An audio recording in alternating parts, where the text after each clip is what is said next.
It's Friday, October 17th. I'm Brian Walsh, and welcome to This Week in Impact, where I talk with ImpactAlpha journalists and editors about some of the most interesting impact investing stories we featured. This week, I'm joined by editor David Bank and reporter Lucy Ngige. We'll discuss Trimtab's unapologetic impact first pitch to wealthy families, outperformance on impact rather than financials. Plus, how the new Sendero Verde affordable housing development from the Jonathan Rose Companies is bringing a vision for a community of opportunity to East Harlem. And finally, we'll check in on the vibes at this year's GIIN Impact Forum in Berlin. That's all coming up on This Week in Impact. Hi, David. How are you doing this week? I know you have a busy travel schedule coming up. Well, it's fall, conference convening season, and the conversation continues. Next week, I'll be in Newark, New Jersey at Aspen Ideas Economy Conference or gathering. That's the first of its kind, a spinoff of Aspen Ideas, talking about building a nation of owners. And Amy Cortese and Rudgali Sinatus will be down in Washington, D.C. at Opportunity Finance Network's annual gathering of community development financial institutions, a very hot topic as the shutdowns and cutbacks continue at the federal level. And Amy has a terrific conversation teed up with the inimitable Martin Eakes of Self-Help Credit Union in North Carolina, and she'll be sitting down with him and showing our film again, Equity and Ownership, the mini documentary we've been showing around. So the fall tour continues. All right, indeed. Well, first up on today's show, there's an old debate that is as old as the term impact investing itself, between those who are, quote, impact first and those who are, quote, finance first. Some fiduciary-bound investment managers fret about applying the impact label to their approach, worry that some might see impact implying greater risk and lower returns. Well, this week, David, you wrote about Trimtab Impact, an unapologetically impact-first holding company that has so far raised more than $60 million from 7 wealthy families. Tell me more about this effort and how it's come about. Yeah, Trimtab has been something of kind of an open secret in the impact world, and not even so much of a secret. They've already made some public investments in fund managers and strategies. But we had a sit down with Caleb Ballou and Trace Welch, the co-founders, and learned quite a lot about what it really is. At first, what it's not. It's not a fund of funds. It's not an asset manager. It's not a wealth manager. It's a company. It's a holding company, and they have a set of investors who have staked them to, as you say, so far 60 million. I think they hope to be much more than that, to build an impact first company. So it's just like a company. It's almost like a car company produces cars, but it might also have, other arms, financing arms, and other sorts of things. And this is an impact company, essentially. It's intended to produce impact. And and when you work through the implications of that, it gets quite interesting. All right, so what's the thesis here? What's the problem they're trying to solve? The thesis is that there are just legions now of very smart and entrepreneurial people out all around the world pushing what we think in ImpactAlpha are these sort of impact alpha theses, kind of taking usually tech innovation, but also business model innovation and other changes, demographic changes and other things to say that there are new solutions available and they're scalable and they're profitable and they're very high impact kinds of interventions, whether it's in public health or in environmental restoration, in access to finance for small businesses, and that these are sort of hobbled by a very inefficient capital market, and that you could pick up some of these very high impact but underfinanced strategies, sometimes funds, sometimes companies, and push them to the next level. And that would be just a huge amount of impact, because now you'd have a very scalable, venture or strategy,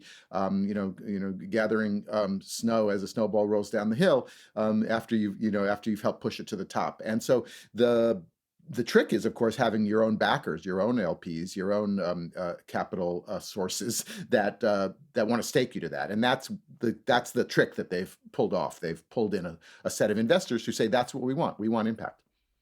And these investors are, again, not LPs in a fund, but they are investors in a holding company. So tell us a little bit more about that structure.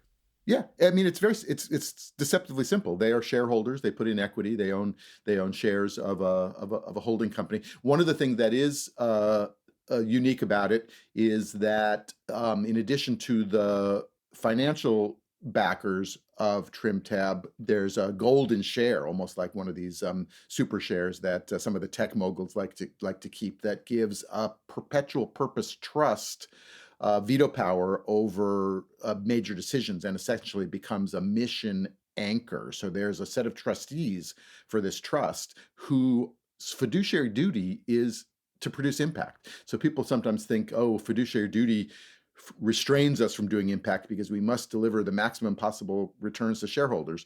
In this case, no. By charter, by their bylaws, they're registered as a public benefit corporation in Delaware. This trust is charged with making sure that Trimtab is true to its mission to generate the highest risk-adjusted impact possible. So they're trying to kind of hold themselves accountable, and that also obviously gives the people who would back them the comfort that there's a mechanism to enforce this impact. It's not just some people, blowing smoke in a marketing campaign. And so, can you tell me about some of the examples of the early investments they've made? Yes, they told me that they intend to invest about 70% of the capital into fund managers that have these compelling impact strategies. The other 30% could go for other kinds of businesses that they might build, including, asset management or advisory businesses or management businesses. They even told me they might be making, documentary films. But the 70% that's going into funds looks something like what people might think of as a fund to funds, and some of the managers are familiar to ImpactAlpha subscribers. So Common Trust is an outfit that's helping companies transition to employee ownership. Blue Forest has innovative financing mechanisms for sort of forest management and wildfire risk reduction. There's also some that I hadn't been as familiar with. Outrigger Impact, which focuses on ocean resilience and small developing states, and even the Near East Foundation's Siraj Financial Services Initiative, which is supporting entrepreneurs in Syria. Talk about hard to reach places. So they've got about 10 investments out in fund managers, totaling about $15 million so far, and they have some dry powder and are looking for other high impact strategies, which in some cases they get from this whole network of partners that they've built up that know maybe more about these individual areas than they do. Tell me more about that network that they're a part of, because I understand Trimtab was spun out of or incubated as part of the Impact. So tell us a little bit more about that. Yeah, I mean, that's sort of the secret of the whole thing, because they do have this set of investors that are willing to stake them, as I said, to this impact first thesis. And it comes through the Impact, as you say, which is a network of about 90, I think, high net worth families. And you get a sense, Justin Rockefeller is the chair, Liesl Pritzker Simmons is a mainstay. So you get a sense of the kinds of families we're talking about. And they have incubated a number of initiatives, including Trimtab, and many of those members, or some of those members, have invested in Trimtab. And the play really is to say there's a deeper pool of these families and these family offices that, as Diane Eisenberg of Kennyarth has told us, if you're rich and you get your capital back, and maybe a little bit for inflation, you'll still be rich. So they don't need market rate returns. And in fact, Stephen Bonzi, who's one of the investors, said, he finds all these impact investors wanting to do market rate investments. And he's like, what on earth for? So the secret is to have a set of impact first allocators, asset allocators, rich people and rich families, and then be able to give them what they want, which is impact. And then, of course, how do you measure that? How do you track that? How do you know you're getting it? That's the other secret, and that's what they think they can bring to those folks. All right, finally, why don't you tell us a little bit about the Trimtab name? Where does it come from? I think it's a maritime term. As I understand it, trim tabs are kind of small flaps that you put on the rudder, and by changing the flow of the water, you can vastly improve the performance of the boat with very little effort. So it's basically the small thing that creates a big change.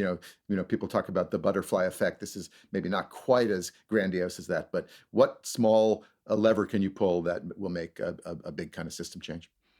All right. Well, you can read David's full piece about the unapologetically impact first Trimtab impact on impactalpha.com. There's also a link in our show notes. Later on, I'll talk with Lucy Ngige about what she took away from the recent GIIN Impact Forum in Berlin. But for now, we'll take a quick break. When we come back, David and I will talk about an affordable housing vision coming to life in East Harlem, New York. Sign up for Impact Alpha's free weekly newsletter, Impact Alpha Open, a crisp, expert-curated investment briefing that lifts up people, data, tools, trends, and job opportunities to help you stay ahead of the curve. Find the Alpha in Impact. Visit impactalpha.com/open to learn more. Our Rudy Sonatas wrote this week about Sendero Verde, Spanish for green path or green trail, a new affordable housing development in East Harlem that combines affordable mixed income housing with social support and environmental sustainability.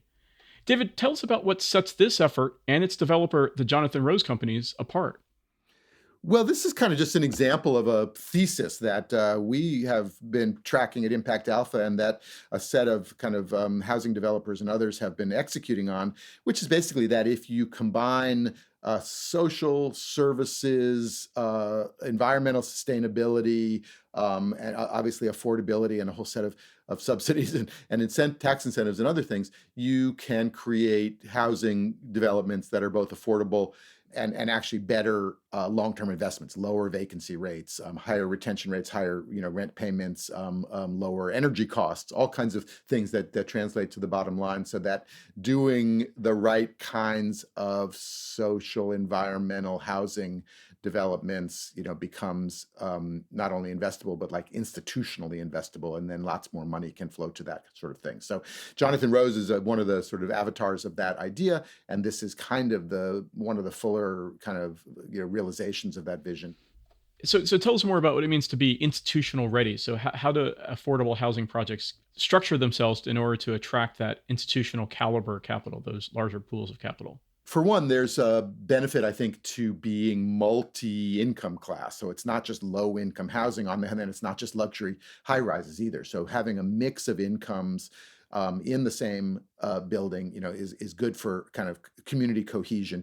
Second, of course, the ability to bring in, all kinds of other auxiliary services, often at no cost. So you get the nonprofits and the social services bringing their amenities to your property, at no cost to you. In fact, at Sendero Verde, they have a branch of the Harlem Children's Zone, a charter school, and many of the residents, but also other residents in the neighborhood come there. And so you have both, multi-use and multi-income streams in your property.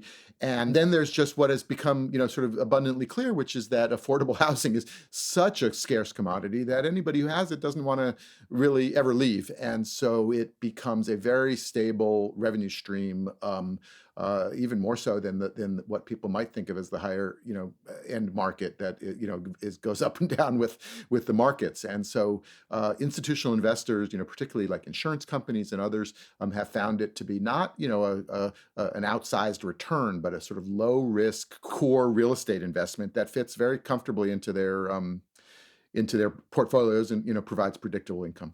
Sendero Verde sounds like a really cool development, and the photos that Rudy shared were quite intriguing. So what did he see on the ground when he was there?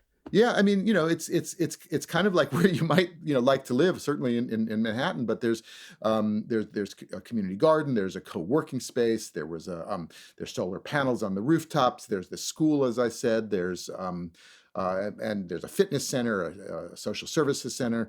I think mostly catch people's eye was that a studio apartment could be had for as little as $498 a month. Obviously, the larger units are more, and there's income restrictions in all of that. But it looks like it's becoming what Jonathan has always wanted. He calls it a community of opportunity, where you actually have neighbors, you actually have a community, you actually have services. It actually all kind of works. It has a good feel to it.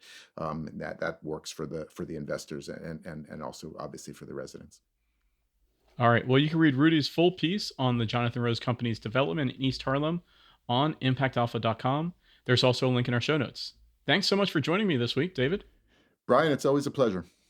All right. But for now, we're going to take one more quick break. When we come back, I'll speak with Lucy Ngige to hear what she learned at the Global Impact Investing Network gathering in Berlin. Finally, this week, checking in on the vibes at the GIIN Impact Forum, the annual gathering for the Global Impact Investing Network that took place in Berlin last week. I'm joined now by our Nairobi based reporter, Lucy Ngige. Welcome back to the podcast, Lucy. Thanks, Brian. I'm happy to be back. Now, Lucy, you and our CEO, Dennis Price, were both in Berlin among a number of institutional impact investors and fund managers and social enterprises. What was the sense you got from them about how they're thinking about navigating this current moment? Well, first of all, the turnout was really nice. It was well in the thousands. I feel like I got to discover, a lot more social enterprises, fund managers, and people we normally wouldn't see in the news. One thing that I quickly picked up is how a lot of conversations circled back to climate. One attendee actually told me like they felt that the conference was more of a climate and sustainability conference. And I get where they're coming from because, climate has, a lot of ripple effects, trickling down to the impact sectors that we typically cover. So it was interesting to see how most conversations still led back to climate solutions. So tell me about some of the people you spoke to. So I got to speak to a lot of fund managers. One of them was Roots of Impact. They champion impact-linked financing. They're currently trying to roll out this new instrument called SAFI, which is it's sort of an alternative to safe notes, but it's essentially where the debt repayment is based on or is tied to a certain percentage of a company's revenues. And one thing that I liked, speaking to them, and it's also something that I had noticed in other conversations, is that there are like a lot of data partnerships happening. And so speaking to Bjorn of Roots of Impact, one of the things that he felt needs to be addressed within the industry is impact measurement. He felt that there wasn't a lot of data being collected on measurement, and I feel like this is one of the reasons why going forward we'll start to see more partnerships around data. So, for instance, Roots of Impact is working with 60 Decibels to launch a fund that they called the Hidden Potential Fund, where they're going to identify social enterprises that have been operating for some time and are performing well in certain impact metrics, but are underperforming in others, and then they'll invest in these companies with the aim of helping them to improve the in the areas where they are underperforming.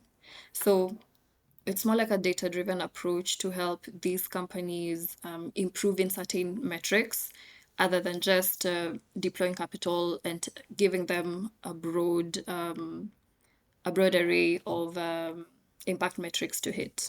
So 60 Decibels and Roots of Impact, those are emerging market focused funds. And typically when you're talking about the GIIN conference, you're talking about more developed markets versus developing markets. Exactly. And there's also feedback that I got from one of the family foundations I was talking to. They invest mostly across Africa and in Latin America. And I can't tell you how many GIIN conferences they have attended, but they are a regular. And so one thing they shared is for them, most of the time, the sessions or the crowd that is attracted to GIIN has mostly leaned towards developing markets, and the conversations, have mostly leaned towards developed markets. And this time, there was more representation from fund managers, social enterprises from developing markets. So I feel like that's something that's commendable, and something that we look forward to seeing more of at GIIN. So you've attended a number of impact investing conferences for ImpactAlpha across the continent of Africa. I'm curious about what you thought about your first impact investing conference in Europe. I think the most striking thing for me was there were more capital allocators in the room. Most of the time, I'm speaking to people who are stewards of the capital, so the managers. This time, I got to meet a lot more LPs. I got to question them about their investing strategies, because we've seen a lot of funding cutbacks and capital pullbacks around the globe. And I was just curious, whether this is affecting how they are investing going forward. I think one thing that I noticed is a lot of people are not moved. A lot of people are still solid in their investment strategies, in what they believe in. I think what is expected, and something that even came out in GIIN's report this year, is that the volume of capital that was invested last year even dropped by 30%. I feel like that was expected, but I felt like there was still a lot of vigor in directing capital to where it's needed most. And yeah, I think I'll leave it at that. All right, well, you can read Lucy and Dennis's full write-up about the GIIN Impact Forum on impactalpha.com. There's also a link in our show notes. But for now, that's going to do it for this episode of This Week in Impact. Thank you, Lucy. Thank you for having me. And thank you all for listening. This Week in Impact is a production of ImpactAlpha and part of the ImpactAlpha podcast network. Smart conversations by and for impact investing professionals. For exclusive stories and insights about the world of impact investing and sustainable finance, join thousands of other agents of impact by subscribing. Just go to impactalpha.com/subscribe for full access. Thanks, as always, to our producer extraordinaire, Isaac Silk. For David Bank and Lucy Ngige, I'm Brian Walsh, Managing Director of the impact advisory firm Human Nature. We'll see you next week for more impact.